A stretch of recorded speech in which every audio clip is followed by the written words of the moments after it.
Les gens qui sont fragiles, tu vis ça. Là, elle m'a renvoyé l'image que j'étais un monstre. Que lorsque vous avez une particularité, c'est beaucoup plus dur parce que vous devez refaire vos preuves, non pas forcément par rapport à vos compétences, mais par rapport à votre apparence. On est d'accord. On est jeune, on n'est pas assez confronté au handicap.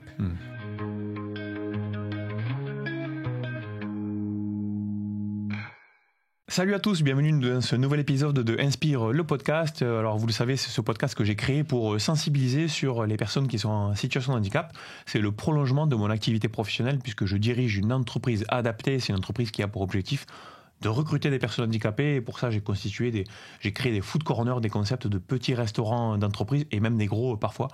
Et en complément, j'ai créé un média dédié au handicap sur lequel je fais des petites vidéos tout seul pour expliquer comment recruter, comment trouver un boulot, voilà, pas mal de choses qui sortent là-dessus. Également inviter des personnes et partager des parcours, partager des histoires sur la reconnaissance en qualité de travailleur handicapé, sur les différents handicaps, sur la visibilité, sur l'accessibilité, et plein de choses. Donc si vous êtes concerné par le sujet ou sensible au sujet, tout d'abord, je vous invite à liker cette vidéo, à vous abonner pour évidemment faire en sorte que ce soit le plus vu possible et qu'on sensibilise un maximum de monde. Et aujourd'hui, j'ai le plaisir de recevoir une personne que j'admire par son parcours entrepreneurial et son parcours aussi de vie, vous allez voir. C'est quelqu'un que j'ai rencontré dans le collectif Ensemble, qui a été créé par des personnes que vous avez déjà vues ici, Tiffany et Caroline. Et j'ai voulu le recevoir pour qu'il nous partage justement son parcours de vie, son projet entrepreneurial et toute sa vision de l'inclusion. Bienvenue à toi, Laurent. Merci d'avoir accepté. Merci de m'avoir invité. Avec plaisir. Alors, en quelques mots, est-ce que tu peux te présenter vis-à-vis de nos auditeurs et ceux qui nous regardent ? Alors, je suis Laurent Gaudens, j'ai 55 ans, je suis marié et je suis entrepreneur dans le monde du bien-être. Très bien. Donc tu as fondé un spa, je crois, ou une chaîne de spa ? C'est une maison de beauté. Une maison de beauté inclusive, oui, qu'on a créée avec ma femme Sophie en 2018 maintenant, donc ça fait un petit peu plus de 6 ans. C'est ça. Alors une maison de beauté inclusive, ça veut dire qu'elle n'est pas réservée aux personnes handicapées, ça veut dire qu'en fait l'inclusion c'est pour tout le monde, et donc les personnes ordinaires, etc. Mais qu'en plus tu as fait toutes les adaptations possibles pour que toutes les personnes qui ont un handicap puissent venir et que tu as compensé ou tu t'es adapté, c'est ça ? Exactement. Ce qu'on souhaitait, c'est que pouvoir accueillir tout le monde et donc que ceux qui ont une différence, une particularité, on puisse les accueillir sans leur faire ressentir leur particularité, mais qu'ils soient accueillis comme tout le monde en fait. Alors super, avec toi on va aborder dans cette vidéo pas mal de choses, notamment ton histoire, puisque tu es une personne qui est grand brûlé, on dit, c'est ça ?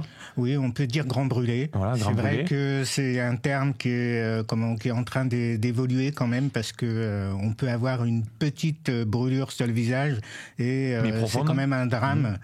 Donc la notion de grand brûlé, c'est très subjectif. Voilà, tu vas nous éclairer là-dessus, puis justement sur le spa un petit peu, nous en dire davantage, et aussi la prévention en fait pour les accidents domestiques, puisque encore aujourd'hui on se rend compte qu'il y a beaucoup d'accidents malgré le fait qu'on sache que ça existe, beaucoup d'accidents à la con, mais qui arrivent et qui créent des difficultés.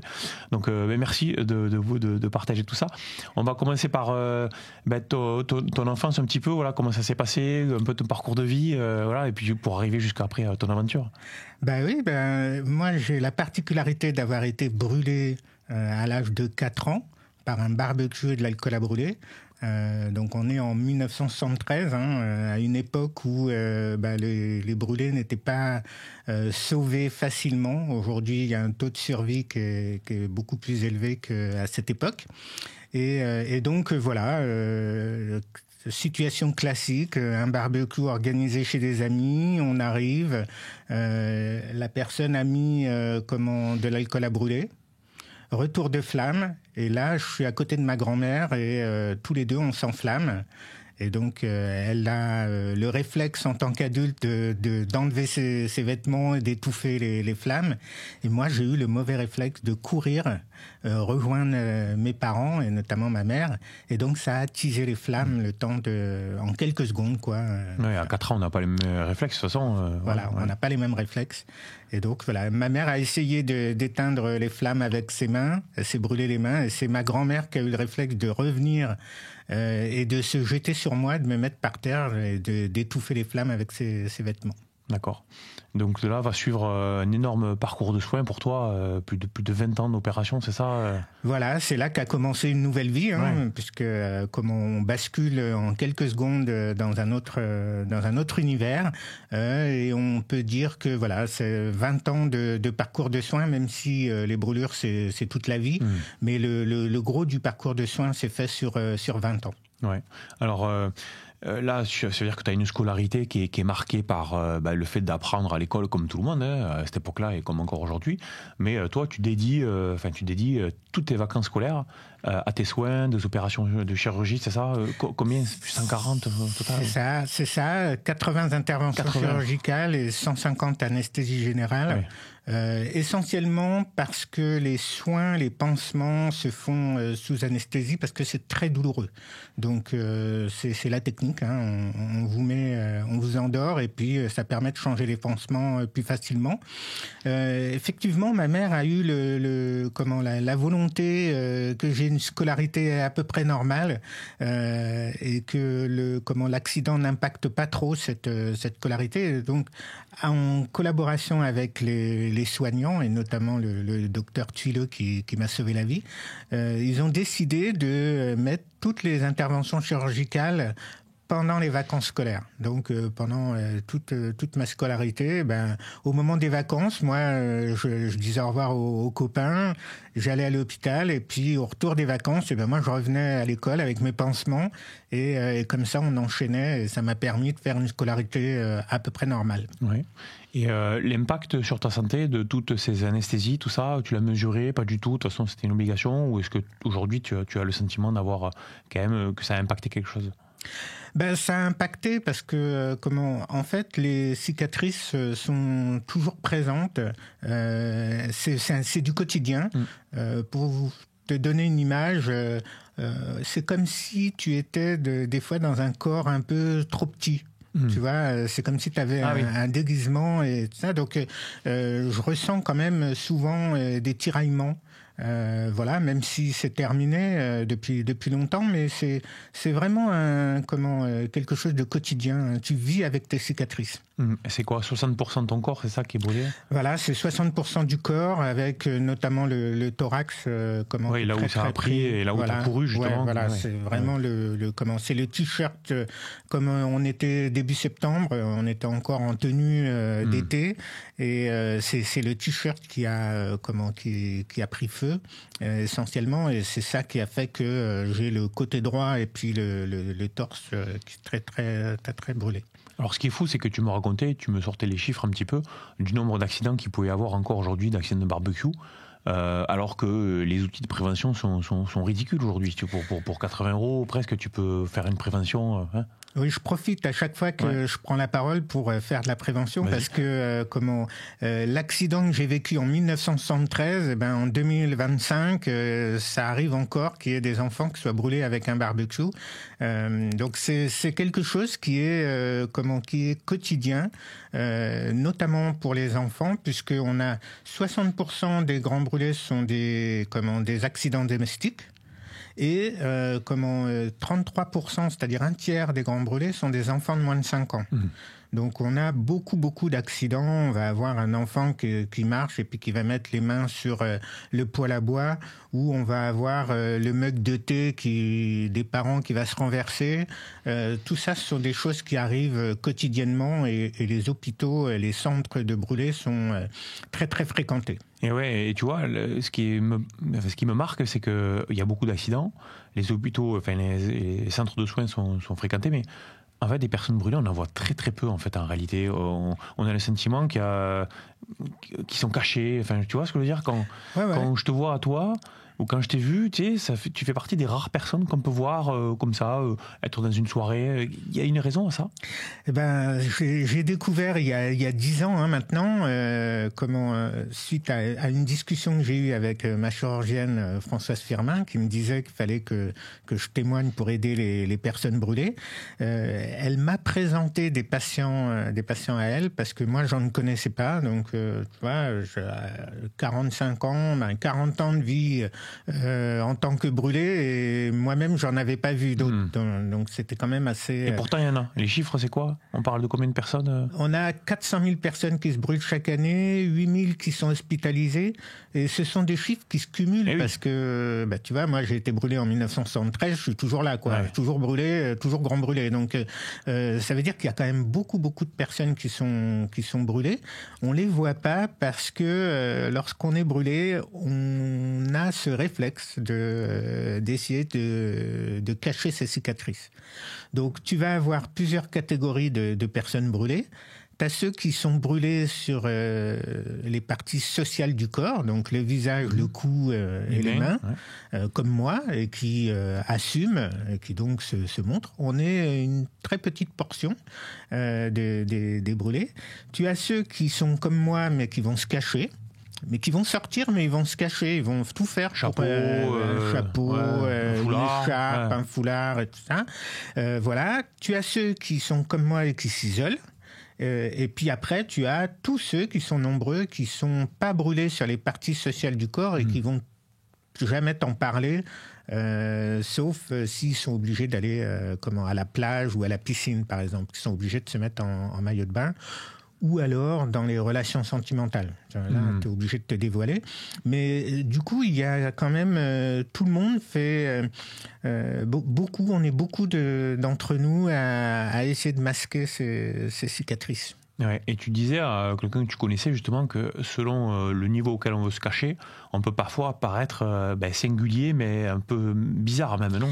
Bah oui, parce que moi j'ai rencontré une personne qui était venue complètement habillée avec un chapeau en plein mois de juillet, alors que moi j'étais en bermuda et en t-shirt, et je lui ai dit mais on te regarde pas parce que t'es brûlé, parce qu'on le voit pas, mais on te regarde parce que c'est bizarre que tu sois habillé comme ça en plein été, en plein mois de juillet.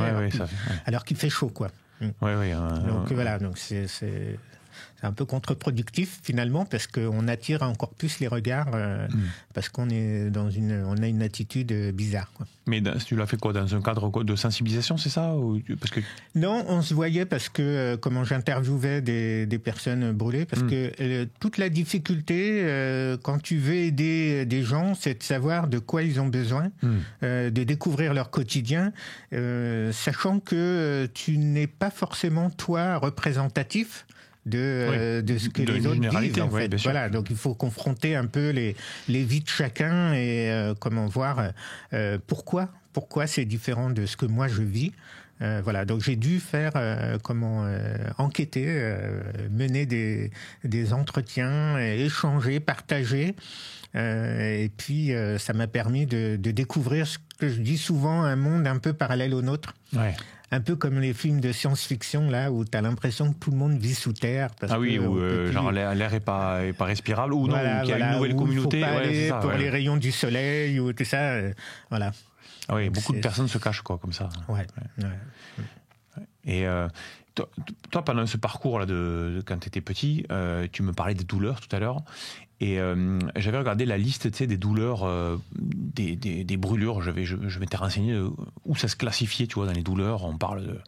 Et la brûlure n'existe pas. En fait, elle n'est pas référencée comme étant une douleur reconnue, première, deuxième, troisième, la pire, tu vois, genre on arrache une dent. Ouais.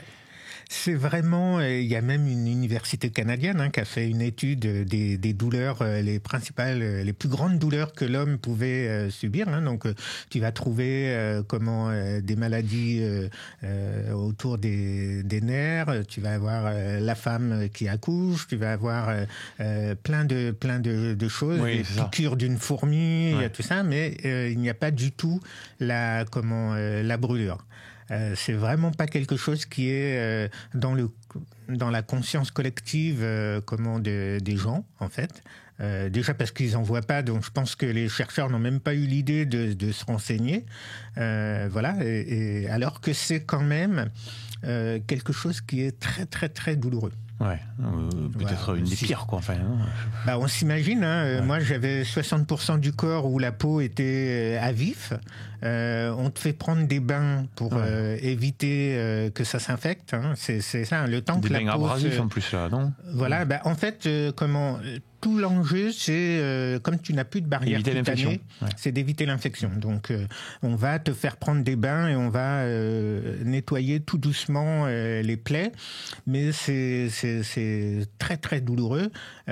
Moi, j'ai pas tous les souvenirs, mais ma mère et mon infirmière qui s'occupait de moi à l'époque m'avaient dit que je pleurais, je suppliais mon infirmière d'arrêter en fait ces soins qui étaient très douloureux. Donc voilà, mais c'est vraiment des souvenirs qui sont là, mais qui sont un peu masqués. Mais après, par contre, j'ai quand même des souvenirs de douleurs très, très, très dures. Alors, malgré tout ça, grâce à tes parents, mais même ta force à toi, finalement, même en étant jeune, tu as réussi à avoir cette scolarité traditionnelle. Moi, à mon époque, il y avait beaucoup de moqueries dans les cours d'école. Est-ce que toi aussi, tu as subi des moqueries par rapport à ta différence, par rapport à ton apparence, et comment tu as géré ça, quoi?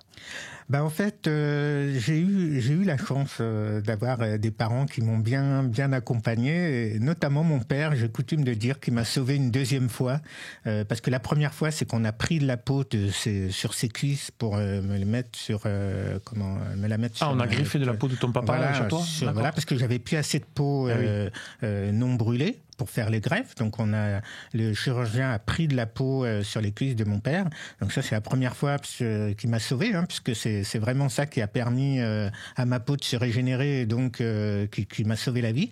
Et la deuxième fois, c'est qu'il m'a dit tu n'as pas embêté les gens, les autres enfants à l'école et tout ça, mais tu as le droit de te défendre. Donc si on vient t'embêter, tu as le droit de riposter ça. Et à partir du moment où il m'a dit ça, effectivement, il y a des gens qui d'autres enfants qui essaient de se moquer ou de m'embêter, et j'allais assez vite à la bagarre, quoi. D'accord. Tu faisais respecter, quoi. Voilà, je me suis fait respecter comme ça, et donc dans la cour d'école, ça m'est arrivé quelquefois de me battre. Voilà. Et il y avait un effet préventif, non, après, parce que on te cherchait moins. Non, j'ai pas eu trop de harcèlement et tout, mais c'est vrai que j'étais assez réactif si on se moquait de moi. Ah oui. Ouais, dans une cour d'école où il y a des plus âgés, tu te faisais copain avec des plus grands pour. Et donc je me suis pris quand même, comme j'ai dit, on se prend des raclées, comme on dit. Et c'est vrai que j'ai eu le réflexe d'avoir des copains qui étaient beaucoup plus grands, voire dans les classes supérieures, et qui me défendaient lorsque j'avais en face de moi quelqu'un qui était beaucoup plus grand que moi. Et voilà, j'avais mes copains, mes amis, et ce qui fait que j'ai jamais vraiment été embêté à l'école. C'est plutôt des bons moments que j'ai passés, j'ai des très bons souvenirs de ma scolarité. Je ne sais pas comment ça se passe aujourd'hui à l'école, et d'ailleurs s'il y a des parents ou des personnes qui veulent témoigner dans les commentaires pour nous dire comment ils gèrent justement quand leur enfant ou leur frère a une différence à l'école, comment ça se passe? Est-ce qu'on a recours aussi aux mêmes formes de respect, ou est-ce qu'aujourd'hui il y a quand même une meilleure discipline? Enfin, je sais pas. En tout cas, je vois que le harcèlement a quitté un peu les cours d'école pour aller se réfugier dans les réseaux sociaux, et où finalement peut-être en face on va rien te dire, mais en fait derrière tu peux te faire harceler, ce qui est un gros sujet aujourd'hui. Voilà, il y a beaucoup de gens qui travaillent sur le sujet. Le harcèlement au travers des réseaux, c'est quelque chose qui est grave. En tout cas, voilà, toi tu as réussi à te faire respecter, à avoir un parcours après, mis à part quelques petits soucis comme ça qui a été normal. T'es allé jusqu'où au niveau des études? T'es allé jusqu'où comme ça? Moi, j'ai eu un bac scientifique. Ensuite, j'ai fait la fac. Donc classique, hein? Je suis allé à Orsay, à la faculté Paris-Sud, et je suis devenu informaticien. J'ai fait des études dans l'informatique. C'est comme ça que je me suis épanoui et que j'ai démarré après ma carrière professionnelle. Et est-ce que l'informatique, tu l'avais choisi pourquoi? Tu l'avais choisi pourquoi l'informatique? Je suis tombé dedans un peu par hasard, parce que j'ai fait partie de la génération qui a découvert les premiers PC, tout ça, et ça m'a plu. Voilà, il y avait pas mal de logique dans les algorithmes, tout ça, et Je sais pas dire exactement ce qui m'a plu, mais en tout cas, voilà, je me suis lancé. Et puis après, la fac d'Orsay, partir en CTU, comme on disait avec les copains, c'était un beau projet, quoi.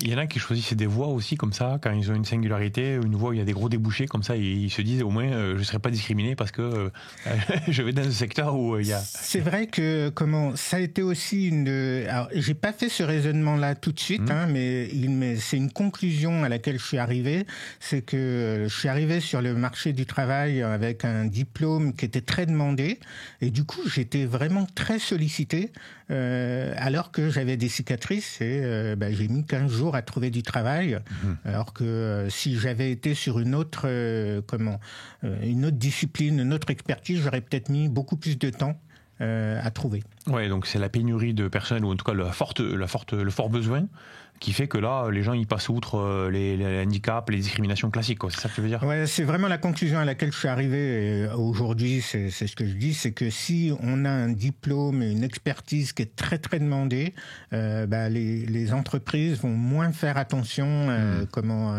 au handicap ou à la singularité, la particularité qu'on peut avoir. Donc c'est une des façons d'avancer. C'est pas facile. Ouais. Ce qui est triste, c'est un constat qui est quand même triste. Ça, oui, mais malgré tout, c'est un contournement, un petit conseil que tu peux donner en disant voilà, aujourd'hui, si vous voulez regarder les métiers les plus demandés, l'intelligence artificielle, tous les sujets, voilà. Là, vous allez là-dedans. Si vous êtes un cadre dans votre domaine, là, vous verrez, il y aura plus d'histoire, puisqu'en fait, il y a un gros besoin, quoi, c'est ça. Exactement. Bon, donc, c'est un petit conseil qu'on peut partager.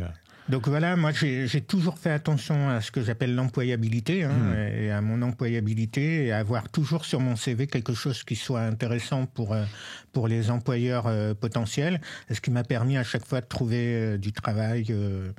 Je dis pas facilement, mais en tout cas voilà, j'ai pu mener ma carrière sans trop de soucis. Et après, tu es parti dans une carrière dans le commerce par la suite, c'est ça ? Comment tu as évolué ?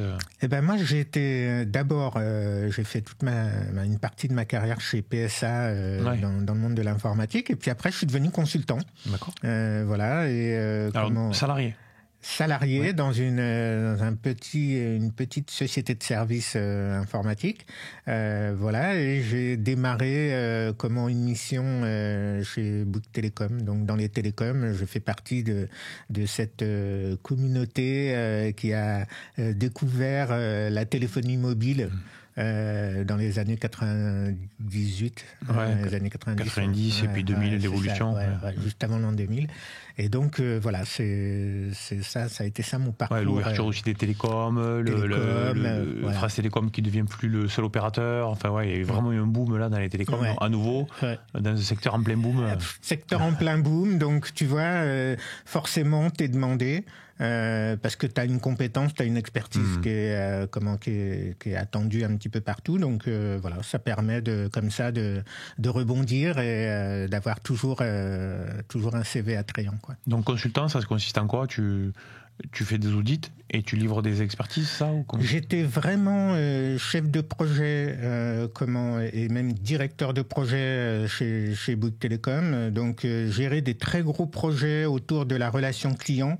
C'était l'époque où, c'est toujours le cas, mais c'était vraiment le avant-gardiste, c'était d'avoir des logiciels, ce qu'on appelle des logiciels de CRM, c'est-à-dire les logiciels de relation client. Ouais, c'est ça. Donc ce sont des gros projets, avec des grosses équipes à coordonner, et voilà, c'était ça mon travail chez Bouygues Télécom, et donc c'est ça qui m'a après lancé dans la création de ma première entreprise.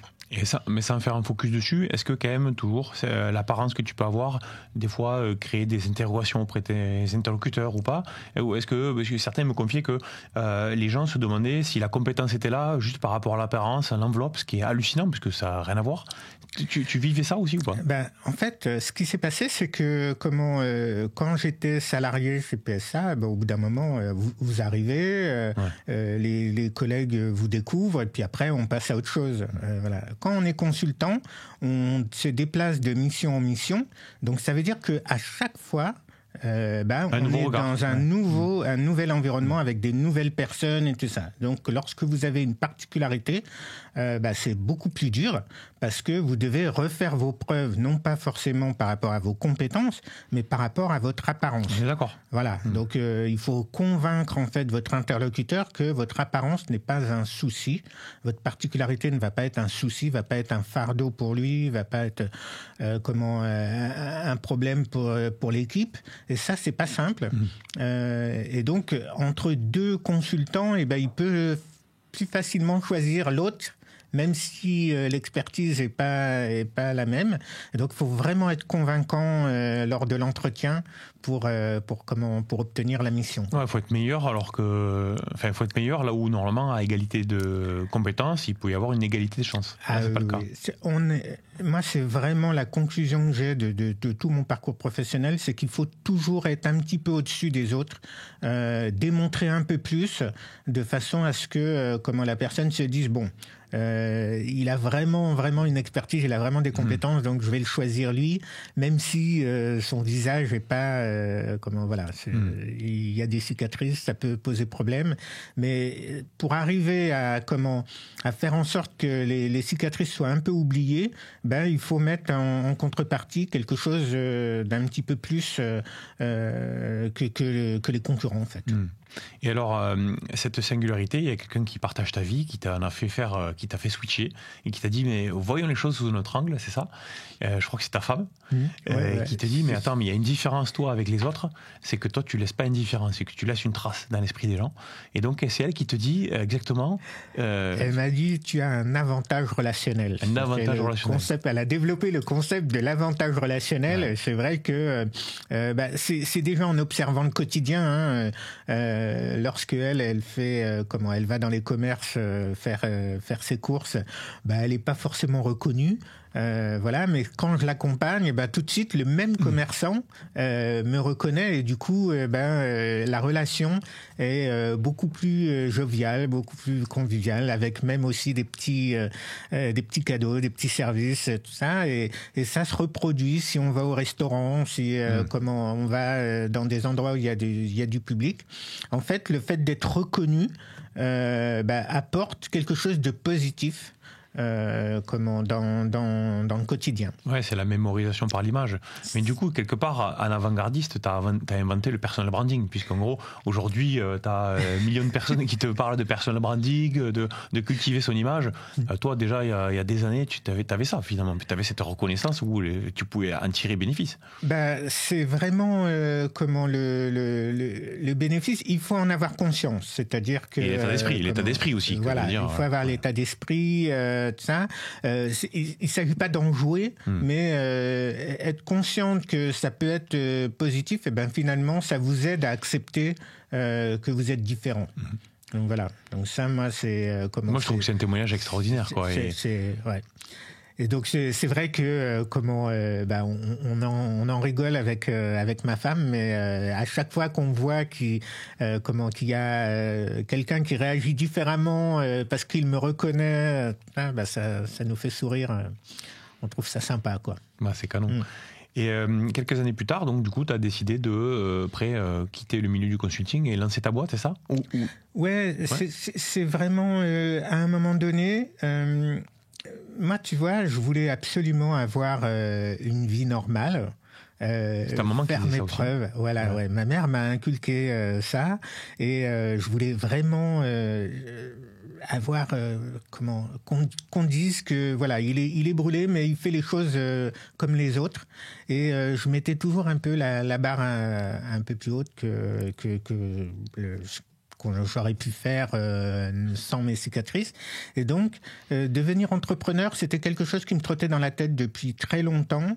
Déjà parce que je trouvais ça un peu prestigieux, donc c'est l'ego qui parle, mais aussi parce que j'avais besoin de liberté, de mettre en œuvre mes idées.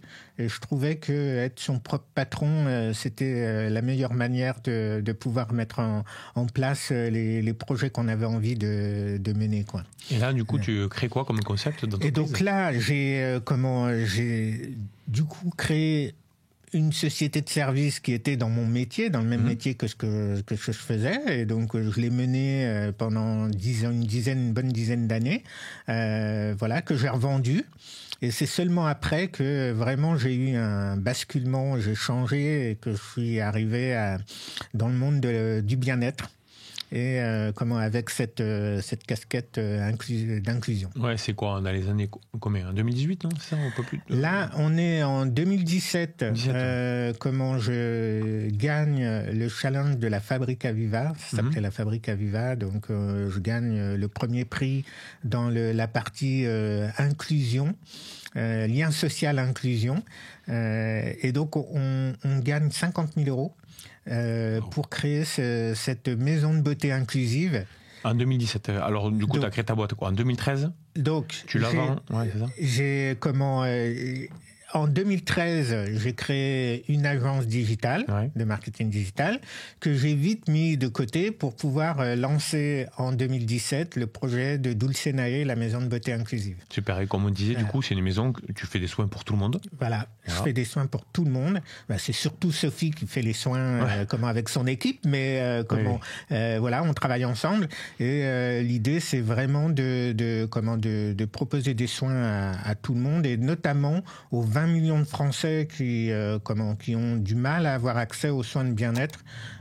Si tu additionnes les personnes qui ont un cancer, les personnes qui ont des soucis de peau, comme de l'acné, du psoriasis, du vitiligo, de l'eczéma, et puis si tu prends tous ceux qui ont un handicap moteur, et un handicap sensoriel, c'est quelqu'un qui est aveugle, quelqu'un qui est sourd, tout ça.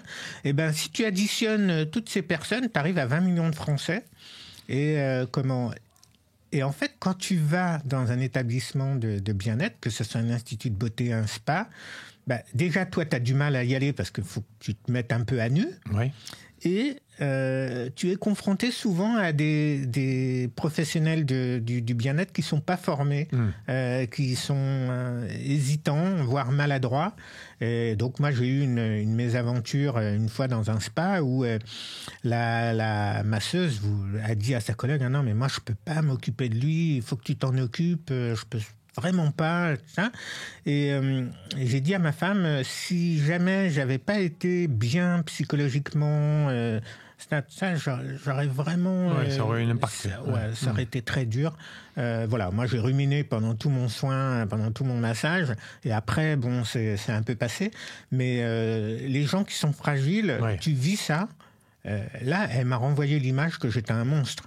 Vraiment, je voyais dans sa tête, elle était en train de regarder un film d'horreur, tu vois, elle était paniquée, horrifiée, tout ça.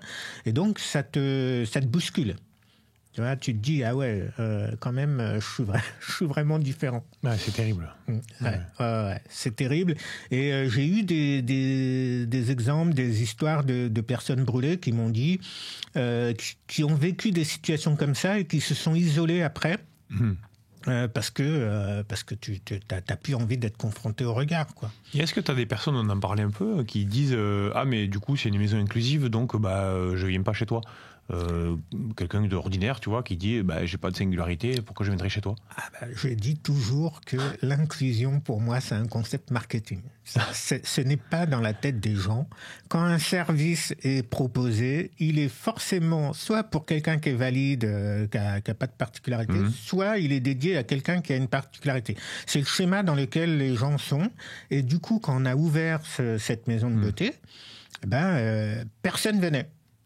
Donc déjà ceux qui étaient attendus et qui avaient une particularité, tout ça avait du mal, parce que même s'ils savaient qu'ils étaient attendus, c'est pas facile, de se dire ok, je vais me mettre à nu. Même si tu sais que la masseuse, la praticienne, elle est formée. C'est quand même pas facile de se mettre à nu. T'imagines une femme qui a eu une mastectomie, elle a un sein en moins, elle a une cicatrice. Bon, si tu veux te faire masser, tu vois, faut que tu le montres. La pudeur est beaucoup plus grande, quoi. Voilà, donc ça. Et puis de l'autre côté, ceux qui ont pas de particularité, se sont dit, non, mais c'est pas fait pour moi, en fait. suis pas brûlé, je suis pas handicapé. Donc, j'ai mis du temps. On a mis du temps avec Sophie à faire comprendre que c'était pour tout le monde. Et en fait, le pour tout le monde, les gens ne comprennent pas. Ouais, ils comprennent pas. Ouais. Mais c'est vraiment dur d'expliquer que non, mais c'est pas parce que on est inclusif que tu vas voir que des brûlés, des gens en fauteuil roulant et tout ça quand tu vas rentrer. Tu vois, les gens se font une image de l'établissement qui est complètement fausse. Ouais, je sais pas quelle est l'analyse, quel est le comportement qui correspond à ça, mais tu sais, moi c'est un peu pareil, j'ai le même truc avec les plats. C'est qu'en gros, si je te sers une assiette, un plat, ou tu sais, de mes cantines, qui est vegan, ah ben non, c'est pas pour moi, je suis pas vegan. Mais attends, mec, c'est une moujadara libanaise. C'est des lentilles, du riz bien assaisonné, un confit d'oignon, un caviar de tomate. Enfin, tu manges ça, t'as fait ton repas. Il y a pas de, c'est pas exclusif, quoi. C'est pas genre tu vas pas tomber malade. Tu vois, l'impression qu'on va lui donner un médicament, mais qui est contre-indiqué. Alors que non, c'est un repas comme tout le monde. Mais alors du coup, j'ai pris le parti de pas marquer que c'est un plat vegan. C'est une moujadara libanaise, c'est un plat. Voilà, c'est un plat libanais. Et là, les gens, ils acceptent de le manger. En se disant pas, c'est pas pour moi, c'est fait pour un vegan, tu vois. C'est marrant cette. C'est exactement ce qu'on a fait. C'est qu'au début, on a attendu 6 mois, comme c'était vide, on s'est dit avec Sophie, on n'affiche plus du tout qu'on accueille les personnes qui ont des particularités. Ouais. Voilà. On arrête d'afficher maison ça. De beauté, et là, on est une maison de beauté, bien, on a des bons avis, tout ça. Là, les gens sont venus. D'accord. Et on leur explique le concept une fois qu'ils ont fait le premier soin. Donc, ils ont découvert qu'il n'y a rien de c'est super. De contre-indiqué, voilà, là, on leur explique. Et ils disent, j'ai quelqu'un dans ma famille qui a un cancer ou quelqu'un qui a du vitiligo. Tout ça, je vais lui en parler. Donc c'est une personne sur 3 ou 4. Ouais. Et du coup, on joue beaucoup sur le bouche à oreille. C'est comme ça qu'on a nos clients qui viennent. Le marketing de l'époque, quoi. Mais au niveau du marketing, c'est très très limité parce que c'est très dur. Plus tu affiches que tu accueilles des gens en situation de handicap, tout ça, plus tu fais fuir les autres. Alors, tu as une autre particularité, c'est que tu es le cousin de Pascal Legitimus et que surtout, c'est pas ça qui m'intéresse, c'est que tu as monté un spectacle avec sa bienveillance, avec son accompagnement, pour justement indiquer que la différence des uns et des autres, c'est pas forcément quelque chose de négatif, au contraire même, et que d'ailleurs même elle l'emmerde. Parce que ton spectacle s'appelle Ma différence t'emmerde. Ça, okay. Ma différence t'emmerde. Tu joues ça une fois par an, c'est ça? Ouais, en fait l'histoire c'est quoi? C'est que donc je suis président d'une association qui s'appelle l'association Burns and Smiles, qui veut dire brûlure et sourire, qui vient en aide aux personnes brûlées. Et un jour, je suis allé voir Pascal, qui est mon cousin, et je lui ai dit, écoute, moi, j'arrive pas à faire décoller l'association. Tout le monde a une star, qui est un peu le parrain ou la marraine de son asso, et c'est comme ça que tout le monde avance. Ouais, ça marche, bien sûr. Ouais. Voilà. Et il m'a dit, non, mais je vais pas forcément être le parrain de ton association, mais ce qu'on va faire, c'est qu'on va créer un spectacle. Moi, je vais faire venir des humoristes, et puis c'est ce spectacle qui va permettre de récolter des fonds et de sensibiliser sur les brûlés. Et petit à petit, de fil en aiguille, on a trouvé cette thématique autour de la différence, puisqu'on pouvait pas faire un spectacle pendant 1h30 sur les brûlés. Donc, et puis ce serait une forme à nouveau d'exclusion quelque part. Voilà, exactement. Et donc on a trouvé et le titre, c'est Pascal qui l'a trouvé. Ma différence t'emmerde. Voilà, c'est une succession de sketchs en mode stand-up autour des 7 différences qui génèrent le plus de discrimination. Ouais, voilà. Donc tu as l'âge, tu as l'apparence, tu as les origines. Ouais. Tu as le genre, l'orientation sexuelle, ta sexualité, ton orientation sexuelle, la maladie et le handicap. Ces 7 catégories génèrent la plupart des discriminations sur Terre, en fait. Et donc, chaque humoriste fait un sketch sur une de ces catégories. Et donc, ça permet au public de voir plein de sujets, d'être sensibilisé sur plein de sujets. pendant 2 heures et de rire. 2 heures, ça dure. Ouais. En fait, ça doit durer 1h30, mais à chaque fois, ça déborde. Ça rigole aussi, non? Il y a une bonne ambiance et tout, et voilà. Et chacun ressort, découvre aussi des handicaps. Hein. La dernière fois, on avait un humoriste qui est bègue, Valentin. À travers son sketch, il nous a fait découvrir ce que c'était que la vie, le quotidien de quelqu'un qui est bègue. Donc voilà. Donc ça, c'est comment. Tu fais ça une fois par an? Et on fait ça une fois par an. Pour l'instant, c'est en novembre. On a des sollicitations pour partir en tournée, mais pour l'instant, on essaye de bien peaufiner le concept. Moi, si tu veux un comédien, pas ça, un comédien. Oui, j'ai fait une pièce de théâtre il n'y a pas longtemps là. Ouais. Je vais la diffuser sur YouTube bientôt, mais j'attends parce que dedans il y a un petit truc que je dois décaler. Voilà, on verra plus tard. Je vous en dirai plus. C'est Pascal qui fait le casting. Voilà, donc j'enverrai mon CV, ma vidéo, super, ok. Mais voilà, et ça permet on a rempli la salle, de sensibiliser, pour tous ceux qui sont là, de sensibiliser entre autres sur la cause des enfants brûlés. Et donc voilà, c'est un spectacle vraiment où on passe un bon moment. Bravo, c'est top. Et j'ai une question pour toi. Au travers de tout ce que tu as vécu et de tout ce que tu constates aussi au quotidien par ton parcours personnel mais aussi entrepreneurial, c'est quoi vraiment le truc qui t'agace le plus dans la vie lié justement au handicap ou lié à la différence, les particularités? C'est quoi en fait le sujet toi qui te... il y a vraiment un truc qui m'agace. Ça me prend vraiment la tête. Et à chaque fois que je vois un post sur le sujet, ça m'énerve. C'est vraiment l'accessibilité dans les transports, et dans les bâtiments publics et tout ça. Je trouve que on est en 2025, on est en France. Je suis étonné. Tu vois, je prends l'exemple de Paris, parce que c'est la ville que je connais le mieux. On a eu les Jeux Olympiques, on a eu les Jeux Paralympiques. Le métro est encore... inaccessible. Il ne s'est rien passé. Et franchement, au bout d'un moment, tu te dis, il n'y a pas d'obstacle. Je ne vois pas d'obstacle. Des fois, il y a des problèmes à résoudre qui ne sont pas faciles. Il faut financer, Là, sur mettre des ascenseurs, mettre des rampes. Il y a des choses qui sont connues, Je vois pas où est le problème en fait. Ouais, même pour trouver un studio pour faire ce podcast, tu sais, quand moi je reçois souvent des personnes qui sont en fauteuil roulant. Donc je remercie d'ailleurs Studio Module là qui nous reçoit et qui en fait a mis tout ce qu'il fallait, la petite rampe, le petit machin, le petit accueil. Mais c'est pas évident parce que souvent les studios, c'est des studios qui revalorisent des locaux un petit peu désaffectés et c'est pas accessible. On en parlait, c'est un truc de fou. C'est pas accessible.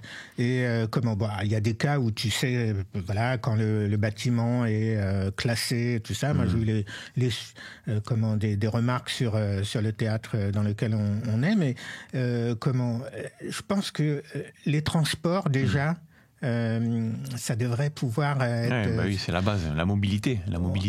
Nous, on s'en est rendu compte parce que quand on a ouvert notre maison de beauté, Sophie m'a dit un jour, je comprends pas, je vois beaucoup plus de personnes en fauteuil roulant du côté de Saint-Lazare, parce qu'on est du côté de Saint-Lazare, là, rue Comartin, par rapport à là où on habitait à l'époque, c'était Châtelet-Léal.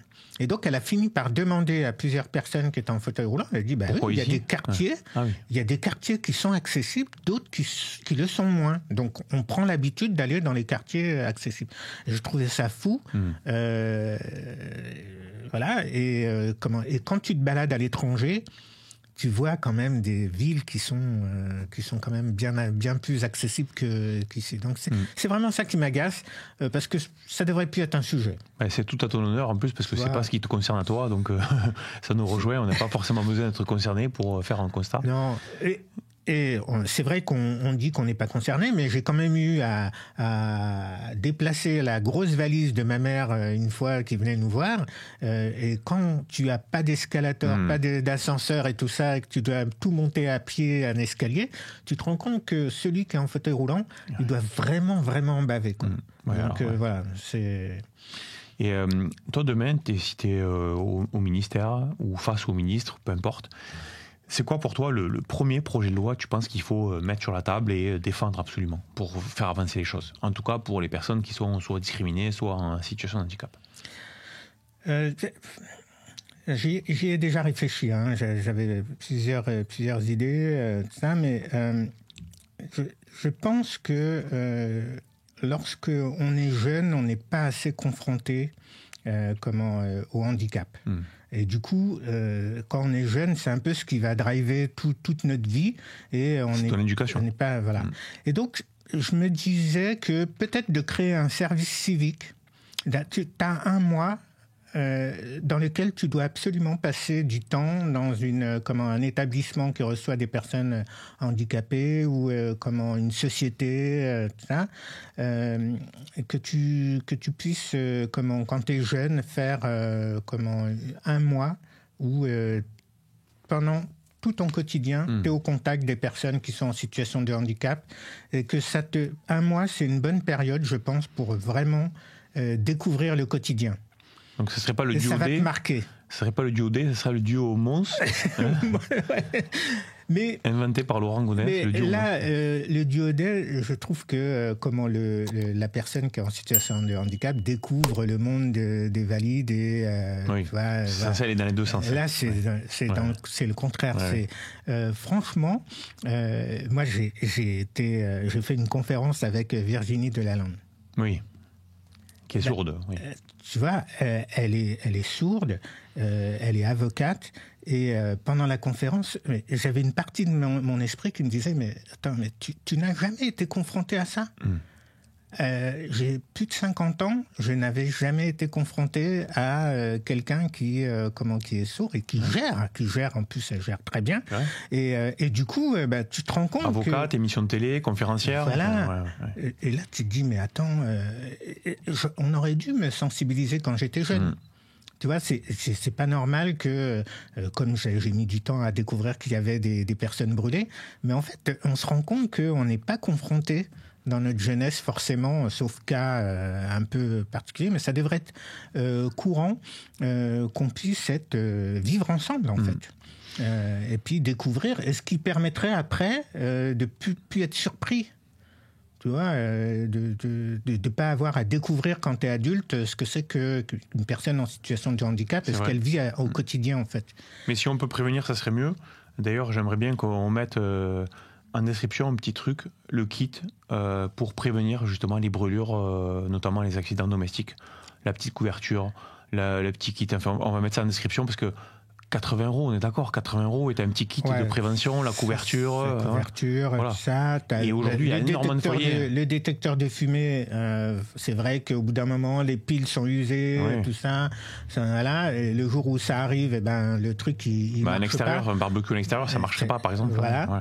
Et puis, ce qui est bien, c'est d'avoir un petit extincteur et la couverture anti-feu. On met ça à côté du barbecue et taux de prévention beaucoup plus élevé. Ouais. Est-ce que dans ta famille, ils le font? Ouais. D'accord. C'est vraiment nous, on s'est refait avec mes parents un peu le tour de ce qu'on aurait dû faire pour si on avait eu bien conscience de tout de tout ce qu'il fallait faire comme prévention et tout ça. J'aurais pu être beaucoup moins brûlé. Voilà. Ouais, donc il ne faut pas attendre d'être touché pour faire. En tout cas, si on peut passer le message aujourd'hui, c'est déjà de gagner. Ça, un petit kit, on achète ça, 80 €, c'est ça. Et puis on peut prévenir beaucoup d'années de soins. Exactement, beaucoup de soins, beaucoup de souffrance, de douleur. Voilà. Et puis après, une vie, des relations sociales qui sont quand même pas faciles aujourd'hui dans le monde où on vit. Donc voilà. Bon, même si j'admire tout ce que tu as fait, tout ton discours, toute ton énergie, franchement, c'est vraiment pour ça que je voulais partager. Merci beaucoup en tout cas d'être venu témoigner. Merci à toi de m'avoir invité. Avec plaisir. C'est un vrai plaisir. Voilà, j'espère que ça vous a plu. Pensez bien sûr à liker, à partager, à vous abonner pour la suite. On a plein d'invités qui vont suivre encore. Et à très bientôt. Merci Laurent, merci à vous.